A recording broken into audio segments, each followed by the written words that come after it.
తనపై హత్యాయత్నం చేశారంటూ ప్రకాష్ రెడ్డి చేసిన వ్యాఖ్యల మీద పరిటాల శ్రీరామ్ తీవ్రస్థాయిలో ఆగ్రహం వ్యక్తం చేశారు.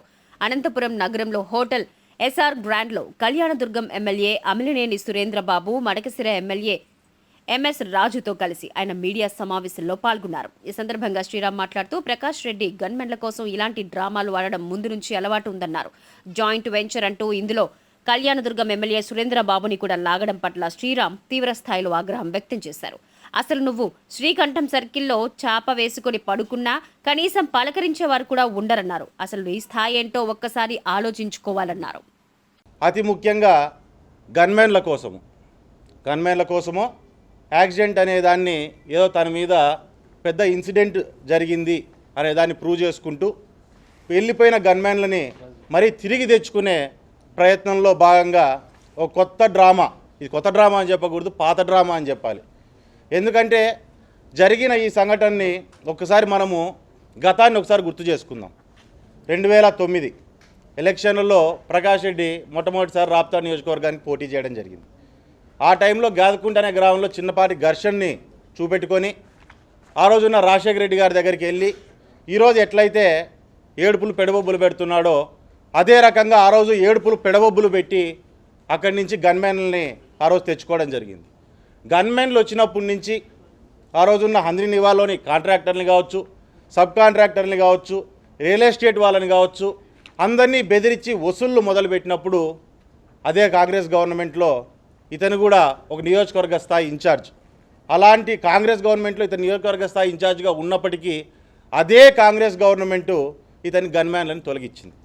గన్మ్యాన్లను తొలగించినప్పుడు ఇతను ఏం చేసినాడంటే అక్కడి నుంచి ఒక వారం రోజులు 10 రోజుల వ్యవధిలో మన గుత్తి దగ్గర పామిడి దగ్గర నిలబడిన లారీకి 5678 బ్లాక్ స్కార్పియో వెళ్ళి తగులుతుందన్నమాట. తగలంగానే అదేంటి మామూలు నిలబడిన లారీకి వెళ్ళి తగులుతాడు. పాపం లారీలో ఎవరికి ఏం కాలేదు, ఈ పక్క బండ్లో వాళ్ళకి కూడా ఎవరికి ఏం కాలేదు. మళ్ళీ మరుసటి రోజు నుంచినే మీడియా ద్వారా కావచ్చు, పేపర్ల ద్వారా కావచ్చు, తన కావచ్చు బయటకు వచ్చి మాట్లాడడం ఏంటంటే నాకు చాలా హాని ఉంది, నా ప్రాణాలకు హాని ఉంది, నాకు గన్మ్యాన్లను ఇప్పియండి అని చెప్పని మీడియాలో రావడము, వేరే వేరే నాయకులతో స్టేట్మెంట్లు ఇప్పడం నియోజకవర్గంలో ఈ రకంగా ఒక పెద్ద హైడ్రామా ఆ రోజు చేశారు. ఆ రోజు ఉన్న పోలీసులంతా కూడా దాని మీద ఎంక్వైరీ చేసి ఆ వెహికల్లో ప్రకాష్ రెడ్డి అనే వ్యక్తి లేనేలేడు, అనుకోకుండా నిలబడిన లారీని వీళ్ళే పోయి కొట్టారు, కాబట్టి ఇతనికి గన్మ్యాన్లు అవసరమే లేదు అని ఆ రోజున్న కాంగ్రెస్ గవర్నమెంట్లో ఉన్న ఆ రోజున్న పోలీసులు ఎవరైతే ఉన్నారో నీట్గా రిపోర్టు తయారు చేసి ఇతనికి గన్మ్యాన్లు అవసరం లేదని తీసి పక్కన పడేశారు. సో సేమ్ పాత కథనే ఈరోజు కొత్త రంగులేసి ఈరోజు మనకందరికీ చూపించే పరిస్థితి ఈరోజు చేస్తున్నారు.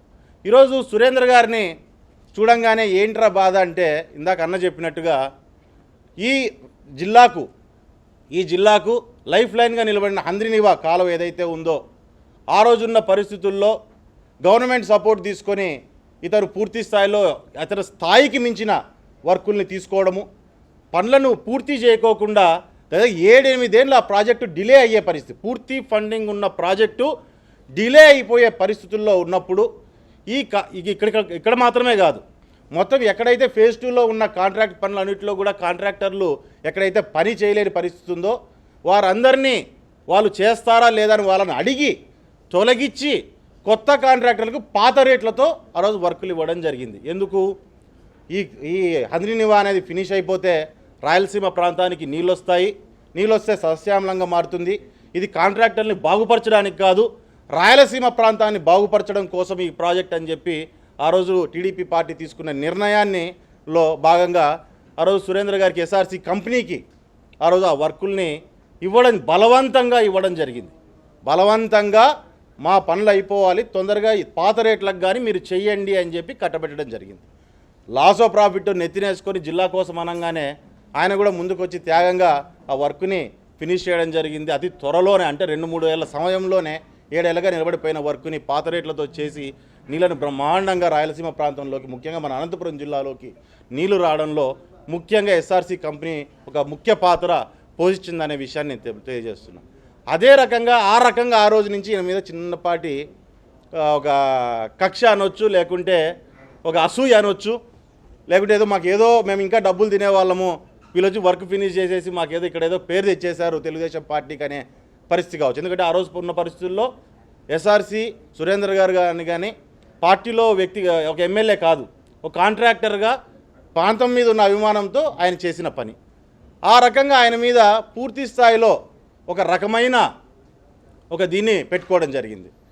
మరి అక్కడి నుంచి అక్కడే కాకోకుండా ఈరోజు ప్రకాష్ రెడ్డికి ఇక్కడ కూర్చున్న వాళ్ళు మేమే ముగ్గురు చిన్న అడ్వైజ్ ఇద్దామనుకుంటున్నాం.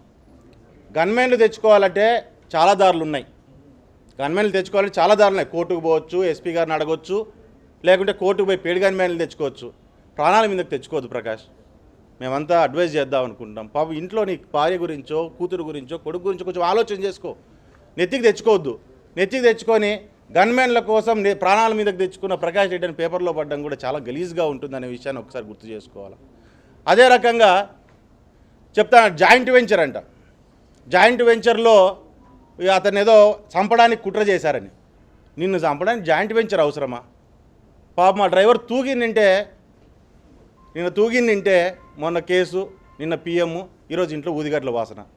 ఈరోజు అదే పరిస్థితే, అంతకంటే వేరే జరిగేది ఏం లేదు. ఏదైతే నీకు ఇది ఉందో దయచేసి దాని మీద ఇది చేసుకో. ఈ రకంగా పిచ్చి పిచ్చి మాటలు మాట్లాడడం ఆపు.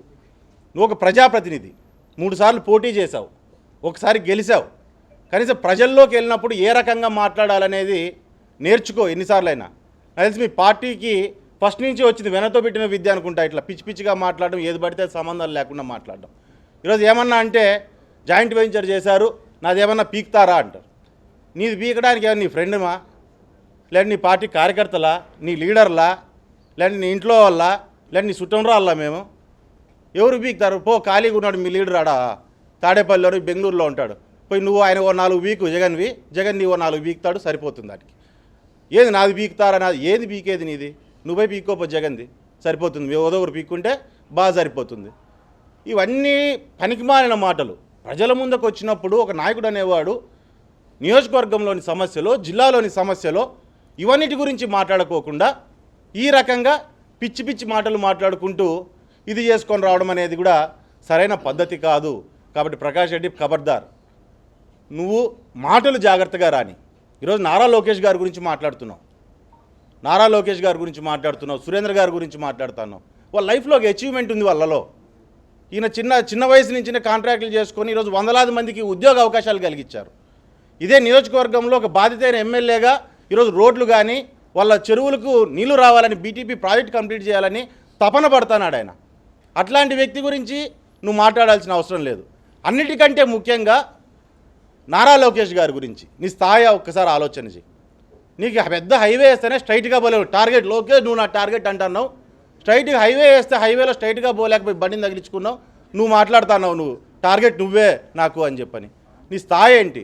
ఈరోజు ఈ రాష్ట్రంలో పెట్టుబడులు తీసుకురావాలి, ఈ రాష్ట్రంలో క్యాలెండర్ వేసుకొని జాబులు ఇప్పియాలని, స్కూళ్ళు బ్రహ్మాండంగా ఉండాలి, ప్రైవేట్ స్కూళ్ళకు మించి గవర్నమెంట్ స్కూళ్ళు ఉండాలని 2 సార్లు మంత్రిగా పనిచేసి నీ ఊర్లో వేసిన సీసీ రోడ్లు కూడా లోకేష్ గారు మంత్రిగా, పిఆర్ మంత్రిగా ఉన్నప్పుడు వేసిన సీసీ రోడ్లు ఒకసారి నువ్వు ఆలోచన చేసుకో. ఏం చేసినావు నువ్వు? వీళ్ళ అచీవ్మెంట్స్ ఈ రకంగా ఉన్నాయి. నీ ఊర్లో నీ ఒడ్డు పొడవు ఎంత ఉందో, 6 అడుగులు ఎత్తు, 3 అడుగులు వెడల్పు, కనీసం ఆ మాత్రం కూడా నీ సొంత ఊర్లో నువ్వు సీసీ రోడ్డు వేసుకోలేనోడు నువ్వు వీళ్ళ గురించి నువ్వు మాట్లాడే పరిస్థితి వచ్చింది. ఒక శ్రీరామ్ గురించి మాట్లాడితేనో, సునీతమ్మ గురించి మాట్లాడితేనో, పరిటాల రవీంద్ర గురించి మాట్లాడితేనో, సురేంద్ర గారి గురించి మాట్లాడితేనో, లేకుంటే నారా లోకేష్ గారి గురించి మాట్లాడితే మేము పెద్దోళ్ళు అయిపోతాము, నేను ఏం చేయకపోయినా పర్వాలేదు, నేను పెద్దోళ్ళని అయిపోతాను అనే ఆలోచన చేయడం అనేది దయచేసి ఆ పద్ధతిని ఖచ్చితంగా మార్చుకోవాల్సిన అవసరం ఖచ్చితంగా నీలో ఉందని చెప్పి నేను తెలియజేస్తున్నాను. మీరు కొట్లాడతారు, మాకెందుకు మీరు కొట్లాడేది? మీ లీడర్లు అందరూ మాకు అవసరమా? జనాలకు అవసరమా? ఎవరికి అవసరము? నువ్వు ప్రెస్ మీట్ ముందర వచ్చి మీ లీడర్ల గురించి, మీ లోకల్ గురించి మాతో బయట అందరికీ మాట్లాడే పని ఏం అవసరం ఉంది? నువ్వు రోడ్డు మీద కూర్చుంటే మల్రెడ్డి గాడు వాడు వెంకరామరెడ్డి గాడు అంటావు, ప్రెస్ ముందరకు వస్తేనే వెంకరామరెడ్డి అన్న మల్రెడ్డి మామ అంటావు. అంటే మామూలుగా ఇట్లా ముందు ఒక మాట వెనకో మాట మాట్లాడినప్పుడు ఆబ్వియస్లీ చిన్న లోకల్గా అయినా మాకు అనవసరమైన విషయం అది. దాని గురించి మేము పెద్దగా మాట్లాడాల్సిన అవసరం కూడా లేదు, అది మీ ఇంటర్నల్ ఇష్యూను. మరి అదే రకంగా మహేశ్వర్ రెడ్డి గురించి మాట్లాడుతున్నాం. నా దృష్టిలో తోపుదుర్తి గ్రామానికి చెందిన మహేశ్వర్ రెడ్డి అనే పిల్లోడు ఒక హీరోనే. 19 ఏళ్ల వయసులో ఈ అప్పర్ పెన్నార్ ప్రాజెక్టులో ఉన్న పేరూరు డ్యామ్కి కింద ఉన్న సోమరవాళ్ళపల్లి పుట్టకర్మ రిజర్వాయర్లను క్యాన్సిల్ చేసి తోపుదుర్తిలో రిజర్వాయర్ కట్టుకోవాలి అని ప్లాన్ చేసినప్పుడు తోపుదుర్తి గ్రామానికి సంబంధించిన ఎంతోమంది రెడ్ల అండ్ కురువ కమ్యూనిటీకి సంబంధించిన వారి భూములన్నింటినీ కూడా మునగడలేకపోతాయి. దానికి వచ్చే కాంపన్సేషన్ని నువ్వు కొట్టేయాలని చెప్పి నువ్వు నీ ఫ్యామిలీ మీదకి ఆన్లైన్లో పీకి మార్చుకునే ప్రయత్నం చేసినప్పుడు మొట్టమొదటిసారిగా గొంతెత్తి మాట్లాడి దానికి వ్యతిరేకించిన వ్యక్తి మహేశ్వర్ రెడ్డి. అట్లాంటి పిల్లోని ఆ రోజు నుంచి చివరి రోజు చనిపోయేంత వరకు మానసికంగా శారీరకంగా ఇబ్బంది పెట్టి బ్రహ్మాండంగా పిల్లోని మానసికంగా పూర్తి స్థాయిలో బ్రేక్ అయ్యే పరిస్థితి తీసుకొని వచ్చినాం. ఈరోజు అంత కాకోకుండా నీ సభ్యత సంస్కారం ఎక్కడికి పోయింది?